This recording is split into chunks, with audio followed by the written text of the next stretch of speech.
안녕하세요. 안녕하십니까. 전 부동산 세법 이성원입니다. 자, 부동산 공법 강의하고 실무 강의하는 고상철입니다. 반갑습니다. 전 오랜만에 뵙습니다. 네. 하루 이틀 만인데. 시험을 준비할 때는 이제 서로 일정이 다르니까 그러니까. 잘 못 만났는데 이제 시험 끝나니까 이제는 좀 자주 볼 수 있는데 그런데 또 이제 세법이고 또 공법이다 보니까 우리 또 실무 관련된 강의를 많이 하니까 또 이제 그렇죠. 앞으로 이제 공부를 하실 분들이 이제 자격증 따신 분들이 뭘 해야 될지에 대해서 우리가 한번 얘기해 볼 건데 실무에서 중요한 게 세법 같으세요? 공법 같으세요? 저는 공부 같아요. 아, 이렇게 되면 내가 얘기를 못 하는데. 아니 진짜로 음. 그 실무하시는 분들에게 다 만나보면 처음에 모든 사람들이 세법이라고 생각을 해요. 근데 그게 아니거든요.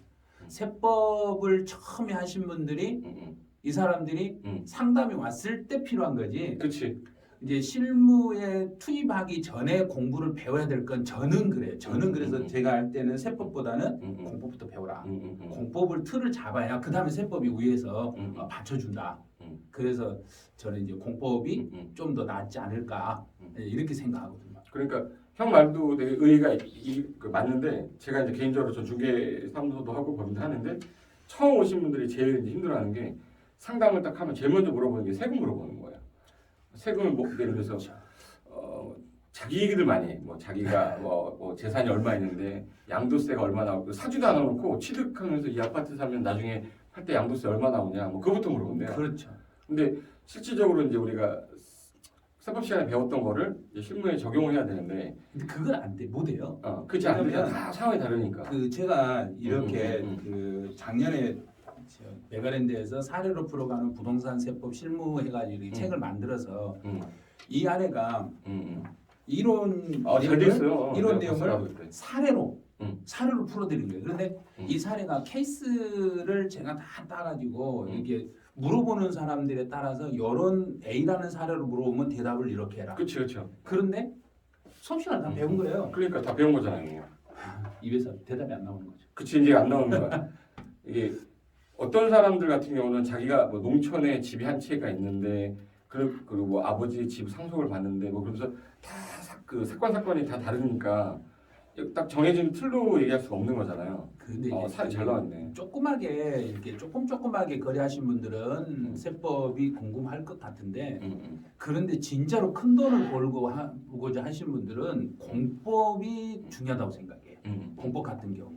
그래서 특히 토지 또는 상가, 건물 이런 분석하는 데서 건물 예를 들어서 건물 같은 경우는 여기에 이 건물이 들어올 수도 있는가 없는가 이게 궁금하잖아요. 그렇죠. 그런데 그만한 여윳돈이 없는 거죠, 이 사람들이.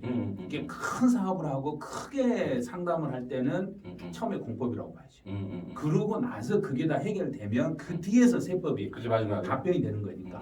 그래서 누가 이제 저는 이제 물어보면 저 세법 공부 좀 해보고 싶다. 그럼 그러지 말고 차라리 땅을 한번 먼저 배워봐라. 그래야 그럼 돼. 땅 전문가시죠. 네.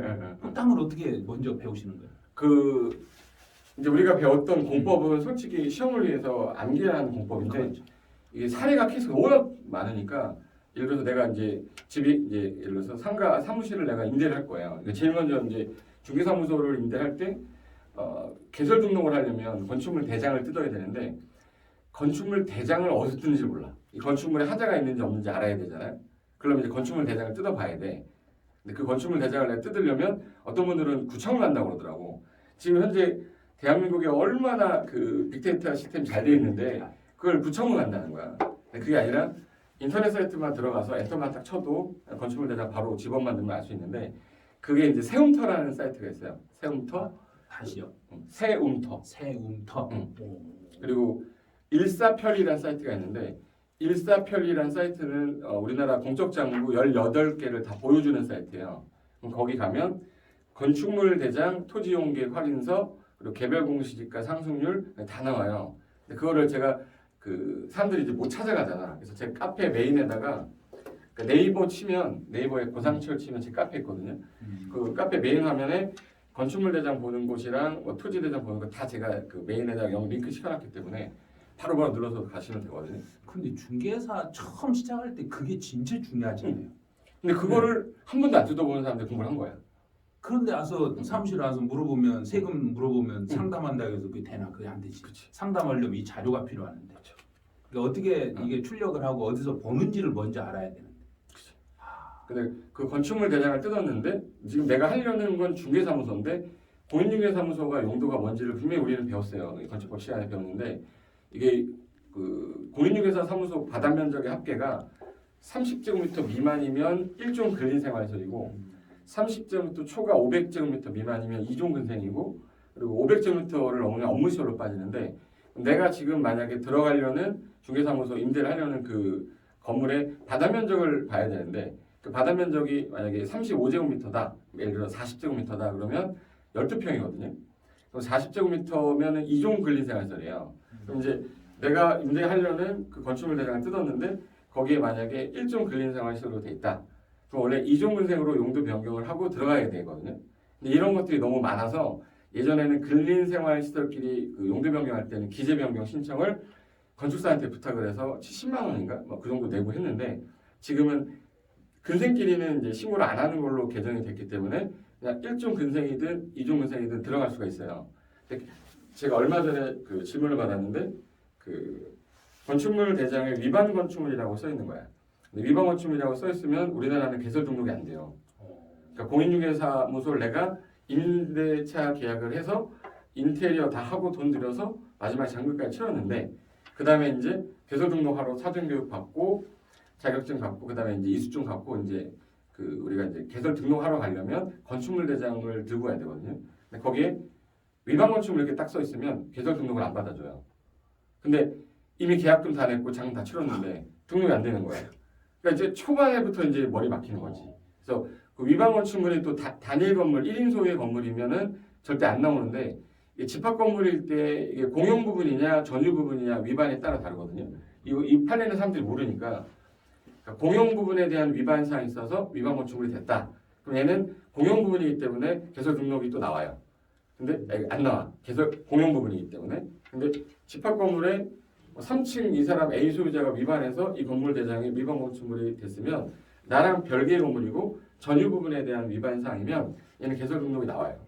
근데 이거에 대해서 잘 모르기 때문에 항상 임대차 계약을 하기 전에 그 건축물이 위반 건축물인지 아닌지 만약에 혹시라도 위반 건축물이라고 돼 있으면 한번 선생님들한테 상담을 받고 그 다음에 임대차 계약 쓰는 게 맞는데 근데 그런 걸 지금 여기서 하나씩 이렇게 알려줘도 그 전체 흐름을 못 잡잖아요. 그럼 그런 강의는 어떻게 하고 있는 거예요? 그 따로 이제 실무 강의에서 따로 해요. 개설 등록을 그냥 중개업에 필요한 강의 해가지고 그걸 따로 이렇게 묶어가지고 소지 강의 하면서도 하고 건축법 그 건축 특강 할 때도 하고 건축 중개사 대상 그런 부분은 미리서 개설하기 이제 사무실 오픈하기 전이나 중개사 시작하기 전에 이미 수업을 들어놔야 될 거 아니에요. 그렇죠. 이거 들어놓으면 좋은데 그 지금 딱 시험 끝나고 나서 할 게 없는 시점이거든요. 그 한 몇 주 정도 배워야 돼요. 일반적으로 이제 과정이라는 거는 예를 들어서 개설 그러니까 창업을 하기 위한 강의만을 듣는 거는 한 3주면 끝났는데 창업을 하고 나서 계약서 쓰는 것도 배워야 되고 그리고 상가 계약서 쓰는 게 다르고 토지 계약서 쓰는 게 다르고 다 다른데 그 계약서 한 번도 안 쓴 상태에서 나는 이제 소공으로 들어가서 소속 공인중개사 돼서 뭐 이렇게 배울 수 있을 거라고 생각하는데 이 개업 공인중개사도 바빠요. 가르쳐줄 시간이 없단 말이에요. 근데 이걸 누구한테 가서 배워. 그래서 이런 과정들이 아마 이제 메가랜드에서도 진행이 아마 될 거고 뭐 다른 기관애들도 뭐 많이 하고 있어요. 많이 하고 있는데 시간적인 한계가 좀 있어서 그러는데 시간적인 한계가 좀 안 되고 좀 괜찮아지면 나중에 창업 강의 관련된 거 아마 메가에서도 아마 하게 될 것 같아요. 그리고 혹시 그거를 그 전부 보면은 현장에 와서만 요즘은 들어야 되는 거 아니면 온라인으로 들을 수 있어요? 온라인으로도 할 수 있어요. 가능해요. 그러면 지금 온라인으로 들으면 수업을 시작은 그러면 언제부터 지금 예정을 하고 있는? 지금 그때 토지만 강의를 하려고 했는데 그 토지 관련된 강의를 하려게 되면 좀 약간 어려워요. 맨 처음에 들어오는 게. 사람들이 이제 토지는 내가 안 할 건데 하면서 이제 안 하는 거야. 그런데 그게 아니던데. 네, 이제 막상 하고 나면 이거 했어야 되는데. 그러니까. 그리고 스마트폰 가지고서 중개에 도움되는 내용들도 되게 많아요. 정보를 내가 어디서 찾아와야 되는데 어느 사이트에 뭘 들어가서 뭘 봐야 정보를 뺄 수 있는지에 대해서 아무도 안 가르쳐 주거든. 근데 그 강의만 따로 제가 7주 했거든. 7주. 그게 진짜 돈인데. 근데 그런 부분에 대해서 이제 조만간 이제 메가하고 이제 그 계약이 좀 아직 안 돼 있는데 실무 관련된 계약을 하게 되면 아마 촬영해서 올릴 수 있을 것 같은데 안 되면 우리 메달 TV에서도 뭐 팁으로 강의 시간 되면 조금씩 올릴 수 있으면 최대한 많이는 못 올려도 꼭 알아야 될 그 좋은 것을 여기서 올려버린다고. 근데 네. 또 이게 동영상으로 못하는 말들이 또 있어요. 아. 실무 강의할 때 동영상으로 못하는 거 있잖아요. 그렇지. 세법도 많이 있고. 그래도 우리도 하다 보면 그냥 함부로 해줄 수 있는 게 있고 그쵸, 영상으로 그쵸. 공개가 나갈 수 있는 게 있고 못 나가는 게 있기 때문에 네. 어떤 것은 자제를 해야 되고. 어쩔 수 없이 오프에서만 할 수밖에 없는 경우도 있고. 음. 근데 그거 했다가 만약에 잘못되면 나한테 책임이 다 오니까. 그래서 중간에 제 디벨로퍼 강의할 때는 디벨로퍼는 촬영을 안 해요. 촬영하면 안 되는 이유가 약간 비법률적인 부분들도 많이 들어가 있고 사람들을 다루기 위해서는 또 이렇게 해야 된다 이런 것들이 있어서 세법에 대해서는 그 탈세하고 똑같네요. 탈졸세 같아. 그러니까 어. 똑같은 거네. 딱 탈세라고 하기는 좀 애매한 거야. 근데 조금 법은 어기진 않았는데 탈세 같은 느낌 드는 거. 그게 조세 회피라고 하는 거예요. 그 조세 회피라고 네, 그래요. 그런 거. 그러니까 법은 지켜가면서 빠져나가는 거. 그렇죠. 근데 그걸 막아야 되는데 이렇게 손가락을 이렇게 벌려놓는 거. 법에가 이렇게 돼 있기 때문에 빠져 있지. 당연히 빠져나갈 수 네. 있는 거. 아는 사람은 빠져나가는데 모르는 사람은 걸려 들어가는 거. 이게 이제 그래서 조세피가 사실은 조세 탈세보다 더 나쁜 거예요. 엄청 나쁜 거예요. 그럼 벌칙도 되게 세겠네요. 아니죠. 그 벌칙은 간단해요. 어. 너 나쁜 놈. 끝이야 그냥 끝이야. 끝. 어떤 뭐 그런 제재가. 처벌이 있는 게 아니라 저 나쁜 놈이라는 소리만 듣지 어떻게 법으로 처벌할 수 있는 방법이 없으니까. 법률이 없으니까. 네, 그렇죠. 그래서 조세피가 제일 나쁜 거죠. 사실은. 내 예전에 그 명의신탁이 지금 명의신탁이 그 95년도 김영삼 정권 때 들어와서 지금 진행하고 있지만 그 전에는 명의를 빌려주고 집을 사는 게 불법이 아니었거든요. 불법 아니었죠. 그러니까 법률에서 규제를 하고 있지 않기 때문에 누구나 다 하고 있었는데 이제 법이 생겨버리니까 그 이후부터는 이제 불법이 된 건데 내가 그걸 목격했죠. 저희 아버지가 한 거를. 저희 아버지가 92년도니까 우리 아버지가 삼촌 이름으로 집을 사신다고 막 전화 통화하는 거 들었는데 왜 삼촌 이름으로 하고 내 이름을 안 하냐 했더니 넌 나이가 어려서 안 된다는 거예요. 그래서 내 삼촌 이름으로 집을 샀던 기억이 나는데 그때 당시 우리 아버지가 법규를 위반한 건지 안 한지 몰랐는데 나중에 내가 법 공부하다 보니까 우리 아버지가 불법을 한 거예요. 그때 나 같았으면 삼촌하고 같이 딜했을 것 같은데. 내가 법을 좀 알았으면. 그렇지. 근데 그때 95년도에 명의신탁이 이제 안 된다라고 법규가 나오고 나서부터는 지금은 불법인데 그때는 위반 아니었거든. 그때는 할 수 있었거든. 라떼라고 그러지 라떼는 괜찮았는데 지금은 안 되는 거고. 지금도 하는 사람 있죠. 사실은. 불법적으로 그걸 하는 거 있죠. 네, 근데 그 잘못하면 재산 날아갈 수 있으니까 주의하셔야 돼요. 그래서 특히 중개사님들은 명의신탁 하는데 옆에 끼시면 안 돼요. 그렇죠. 절대 하면 안 돼. 절대 이제 거기는. 그리고 이제 제가 이제 제일 많이 듣는 것 중에 하나가 그 창업하면 이분들이 제일 먼저 물어보는 게 뭐부터 물어보냐면 책상 뭘 써야 돼요? 원탁을 써야 돼요? 그리고 지도를 넣어야 돼요? 말아야 돼요? 지도를 어떻게 해야 돼요? 뭐 이런 것도 물어봐요. 이게 창업하는 사람이니까. 이게 창업 실무도 꼭 필요하다는 거죠. 네, 그게. 네. 그리고 이제 의자 배치를 어떻게 할 거냐, 그리고 스마트폰을 뭘 써야 되냐. 저한테 스마트폰 뭐 써야 되냐도 물어봐요. 그래서 갤럭시 써야 되냐, 뭐 아이폰 써야 되냐, 뭐 이런 것도 많이 물어보시는데 일단은 자격증을 딴 이후에 이제 실무 한 시간이래. 한 달 정도가 남으니까 그 시간에 좀 내가 좀 읽어볼 만한 책이라든지 뭘 해야 될 건지에 대해서 한번. 근데 사실 한 달 동안 불안해서 책을 못 잡더라고요. 그 한 달 동안 12월 우리가 1일 날 발표가 있는데 발표하기 전까지는 이 책을 한번 권해보고 한번 제가 어쩔 때 이 책이 참 읽기 쉽다. 그래서 한번 이거 한번 보셔라. 근데 실천하시는 분들은 많지를 않아요. 그렇지. 네. 이게 공부 안 잡혀요. 손에 안 잡혀. 혹시 공법은 그러면 어떤 책을 추천하고 싶으신가요? 일단 내가 개인적으로 이제 저는 공법에 관련된 실무책은 없어요. 실무책은 없고 거의 본인이 한번 만들어보죠. 저는 제 책은 그 강의 자료로 된 책은 있는데 책으로 출판하진 않았는데 지금 저기 북수출판하고 지금 토지 관련된 거 쓰고 있거든요. 아마 메가가 아니고 메가 쪽에서는 뭐 이게 일반 서적이라 여기는 그게 안 될 것 같아서 여기는 또 이제 수험서 쪽 위주로 돼 있어서 만약에 여기서 뭐 계약을 하자고 그러면 했을 텐데 뭐 얘기를 안 하더라고요. 메가 쪽에서는 이것도 메가에서 또 듣고 있으면 바로 또 안 했냐 또. 출판 TV 너무 바쁘셔가지고 그래서. 네, 그래서 일반 서적으로 아마 나올 것 같은데 그 실무를 위해서 해야 되는 책 중에 제가 토지 책 중에 권유하는 게 하나 있어요. 제 이제 옛날 아는 지인이 쓴 건데 그게 재미삼아 보시면 되는데 공법에서 배웠던 내용 그대로 나오는데 이 제목이 뭐냐면 요게 이제 일반인들이 딱 봤을 때도 이해가 되는 책인데 중개업을 이제 하실 분들이 기본적으로 알아야 되는 책인데 책이 생긴 건 이렇게 생겼습니다. 1년 안에 대파는 토지 투자 기술인데 근데 세법에서는 땅을 사가지고 1년 안에 팔면 세율이 50%래. 근데 여기는 어떻게 하냐면 비사업용이잖아요. 네. 사업용을 만드는 거를 설명하는 거야. 개발 행위를 어떻게 할 거냐. 개발을 해가지고 응. 그러면 세법에서 세금을 적어도 한 30%는 절약할 수 있겠는데. 그렇죠. 이번에 또 내가 듣기로 농지 같은 경우는 2022년 1월 1일부터 그 비사업용 10%포인트 더 가중한다고 들었어요. 그럼 60%잖아요. 그렇죠. 그러면 내가 만약에 2억 주고 땅을 샀는데 만약에 뭐 4억에 판다. 그럼 양도 차익이 50% 정도 일단은 나간다고 60% 나간다고 봐야죠. 그죠. 60% 정도 나가는 거죠. 그럼 1억 2천 정도 1억 2천 나가는 거잖아요. 8천만 원의 수익인데 뒷집이랑 뭐 했던 거 다 빼면 그럼 뭐 한 5천밖에 안 남죠. 그렇죠. 근데 그런 거에 대해서 이제 사람들이 바뀌는 걸 모르는 거야. 근데 그분들이 그러면 지금 현재 비사업용인데 그럼 사업용으로 만들 수 있는 조건에 대해서도 되게 많이 물어봐요. 매수인이나 매도인이 그럼 제가 나중에 이걸 세금을 절세하기 위해서는 어떻게 해야 되냐 이런 것도 되게 많이 물어보거든요.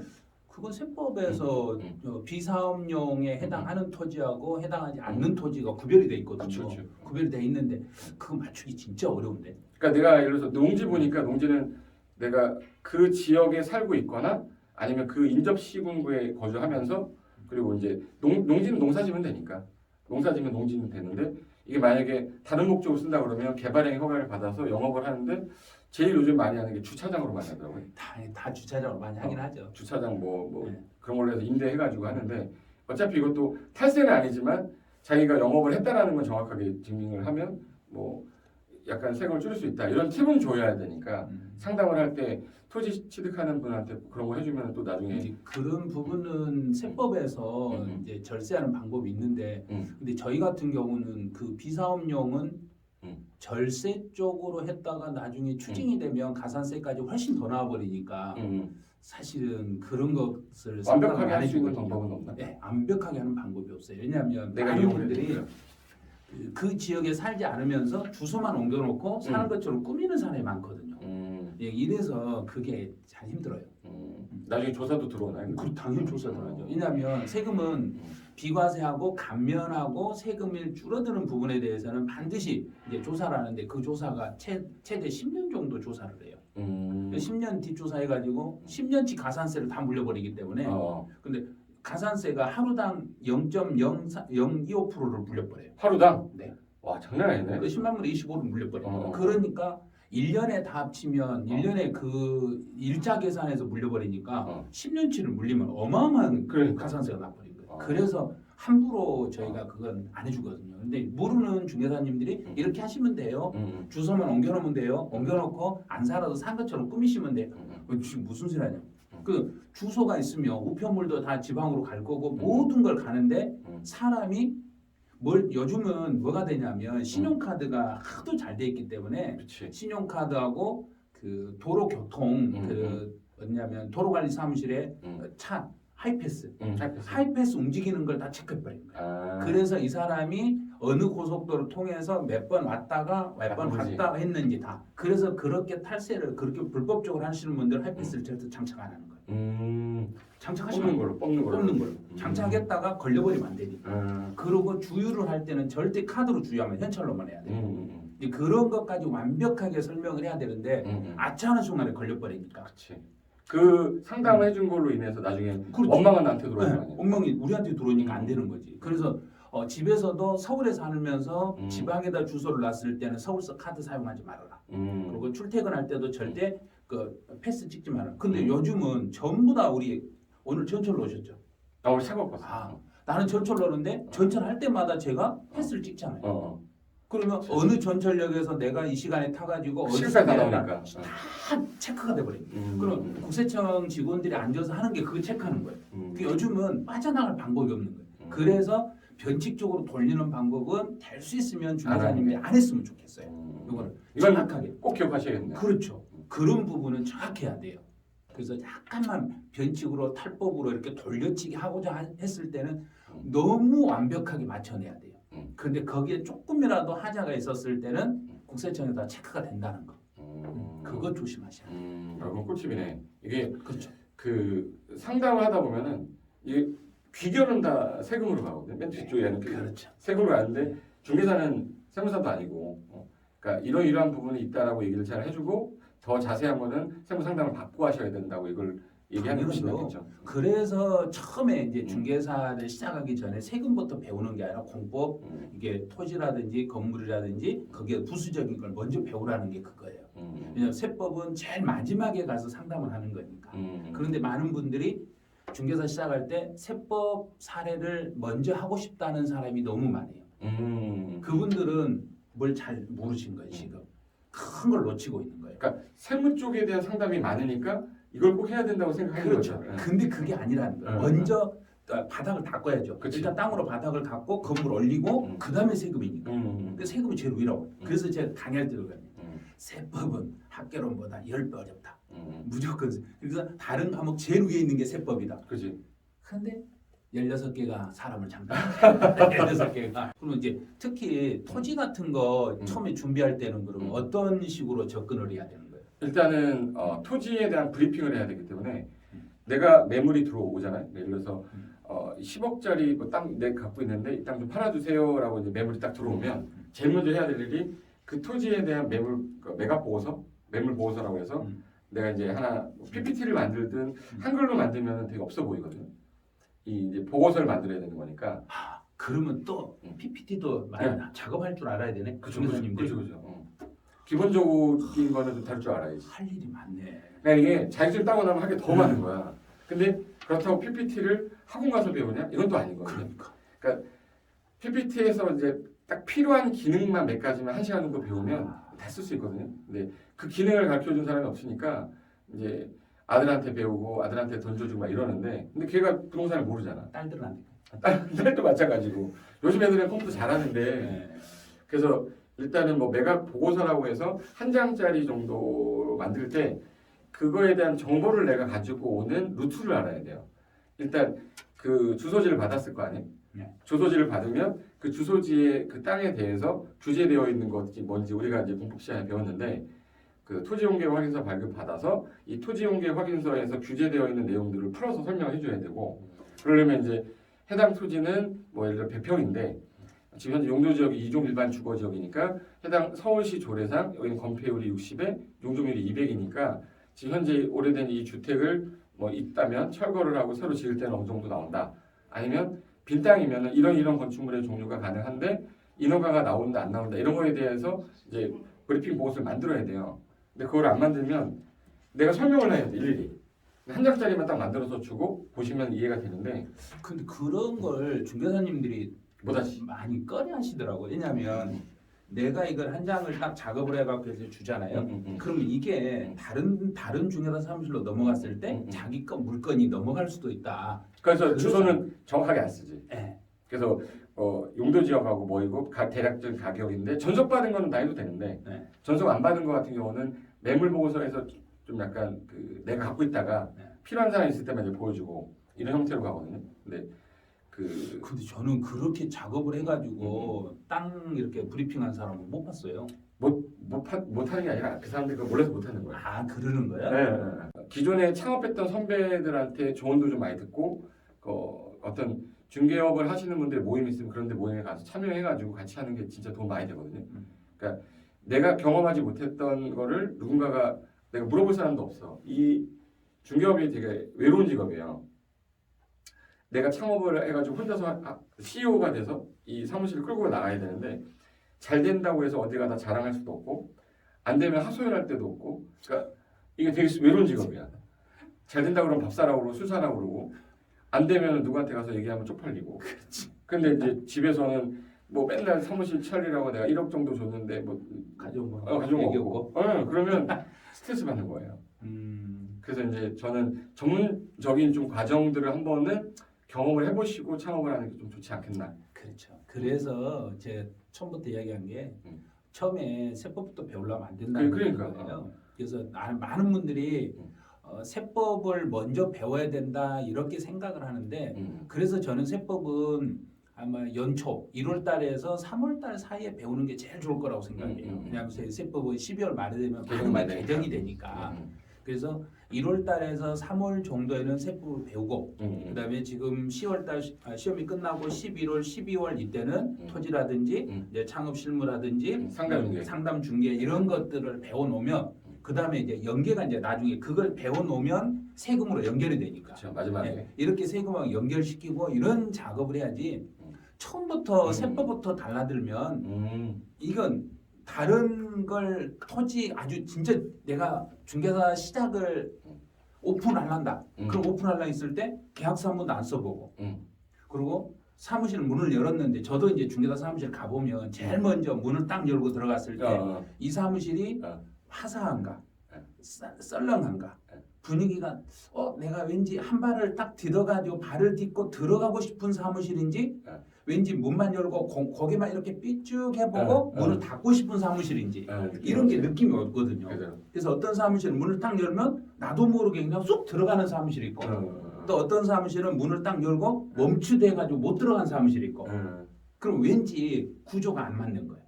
구조가 안 맞고 벽면에 붙어있는 사진이라든지 이런 게 사람을 끌지 못하는 거예요. 이제 그러려면 여기저기 잘 되는 사무실 여기도 방문해보고 저기도 방문해보고 여러 군데 가봐야 되는데 그냥 단순히 사무실을 인수만 해가지고 그 세팅 그대로 쓰려가니까 그런 게 안 되는 거예요. 이제 시험 끝나면 누군가가 지나가다가 중개사님 이거 내가 이거 하나 살라는데 세율이 몇 프로예요? 잠깐만요. 제가 사무실 가서 책 좀 찾아보고요. 책 찾아보고 알려드릴게요. 되게 없어 보인다. 그죠? 찾아보고 한다 그러면 되게 없어 보이잖아. 바로 얘기해줘야지. 바로 그 자리에서 몇 프로예요? 이렇게. 그러면 이런 걸 다 하려면 먼저 무엇부터 배운다고? 기본적으로 이제 군법 정도 하고 그다음에 이제 세무 마지막으로 정리하면서 해야지. 그래서 이제 중개사 시작하기 전에 하실 분들은 먼저 기본적으로 토지 중개 실무하고 관련된 창업 실무 관련된 모든 기본을 닫고 계약서 작성하는 거 배우고 이거 다 배운 다음에 그 다음에 세금 실무로 이렇게 들어오셔야죠. 그게 맞는 거죠. 이게 맞는 것 같다. 그렇죠. 그런데 처음 생각할 때는 상담 잘해야 되니까 세법을 먼저 해야 되지 않을까 이렇게 생각했을 거예요. 맞아, 그럴 수도 있어. 나도 그렇죠. 세무를 많이 알면 뭔가를 조언이 되니까. 근데 막상 또 실무 나가면 물어보는 게 뭐 상품만 물어보는 게 아니라 복합적인 거 다 물어보거든요. 그렇죠. 그리고 일단 중개사 오픈하려면 기본적으로 창업 실무라든지 계약서 작성하는 거 이걸 해보고 가셔야 돼요. 그것 중요하지. 그것 없는 상태에서 위에서 세금이 있을 수는 없는 거예요. 세금은 창업이 지금 안 된 상태니까 창업을 하기 위한 기본 전제 조건을 갖춘 다음에 이 실무가 들어와야죠. 그러려면 진짜로 우리 고상철 선생님이 하는 이 실무 이렇게 강의하는 거 이거 아깝다고 생각하지 마시고 들어보셔야 돼요. 그래서 적어도 6개월 정도는 혹시 들어야 되지 않아요? 뭐 전문적으로 한다 그러면 6개월 정도까지는 가면 좋은데 이제 대부분 이제 11월 달 지나고 나면 1월 달부터 창업하고 뭐 소공으로 가니까 그래도 저녁에 야간에 강의 있지 네, 않나요? 야간에 해도 막 오셔요. 그러니까 저는 그거를 6개월이 아니라 한 2년 정도는 사실은 배워야 된다고 생각을 해요. 실무하고 이렇게 전체적인 다 틀을 잡으려면 한 2년만 배워놓으시면 그 다음에 나머지 한 3, 40년은 엄청 편하게 돌아갈 수 있는데 그렇죠. 그게 좀 부족한 것 같아요. 근데 처음에 사람들이 대부분 어떻게 생각하냐면 야 그냥 다 차리던데 뭐 그냥 하면 되는 거 아니야? 뭐 이런 식으로 하는데 그건 제가 지금 그 중개 사전 교육을 우리가 32시간인가 34시간인가 배우잖아요. 제가 건대 협회 강의도 하고 공인중개사 협회 강의도 해요. 근데 여기서 강의해 줄 수 있는 건 딱 한계가 있어. 거기는 안 돼요. 2시간 3시간 강의해가지고 무슨 걸 다 하겠어요. 예전에 세법 제가 이제 협회 강의를 들어가 봤거든요. 아니 이것만 해주라는 거야. 요것만 해주고 뭐 사업자 등록 개설하는 거라든지 뭐 사업자 등록할 때 간이 과세를 해야 되냐 아니면 일반 과세를 해야 되냐 이런 걸 설명해 줘. 근데 부가가치세에 대해서 아무것도 모르는 사람에게 제일 중요한 게 부가치 몰라요. 아무것도 모르는데 그걸 뭐 어떻게 설명을 하냐고. 네?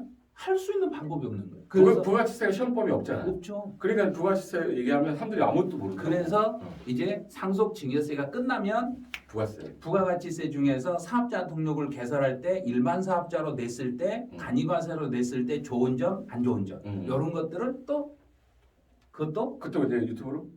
또 무료로 해줘. 근데 어쩔 수 없지. 그게 뭐 5천만 원인가 5천만 원인가? 이제 4,800만 4,800인데 원인가? 이제 요즘 이제 좀 개법이 개정이 돼서 8천 정도까지 올라가. 아 그런 거예요? 올라가니까 이제 좀 모르시는 분이 많으니까 이런 것도 이제 또 알려드려야 되고. 그렇죠. 네. 지금 전국에 있는 주계사들도 모르는 거잖아. 그거. 잘 모르죠. 응. 근데 이제 일반 사업자로 했을 때 좋은 점, 안 좋은 점, 응. 또 개인 사업자에서 법인으로 바꿨을 때 어떤 장점이 있고 어떤 단점이 있는지 이런 것들도 하나씩 이제 공부를 해야 돼요. 그거는 나중에 차근차근 이제 배워야 될 내용이니까 그런 부분은 많이 지금 계획을 해서 알려드릴까 지금 생각 중에 있거든요.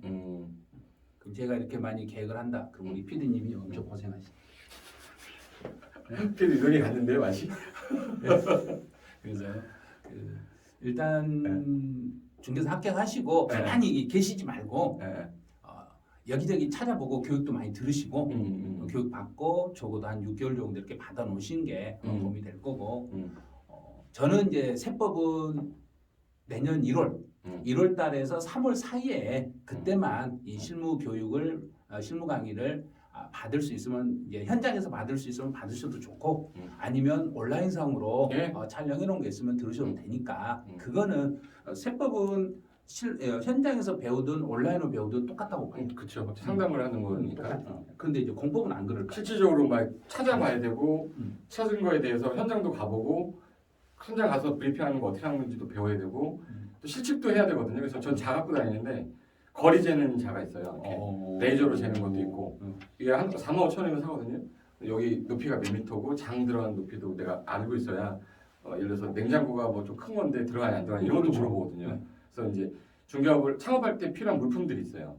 물품들 뭐 예를 들어 자, 뭐 레이저 자, 그리고 내가 주로 쓰는 메모리 들어오면 빨리빨리 적어놓고 해야 되는데 옛날에는 사람들이 다 수기로 작성을 했는데 최근에는 클라우드에다가 내용 올리고 하는데 이런 것들에 대해서 연세가 좀 있으신 분들은 잘 모르니까 매물 받자마자 매물장에다가 넣어놓고 나오면 바로 이제 그 매물에 대해 설명하고 해야 되는데 그 매물장 관리하는 것도 해본 적이 없잖아요.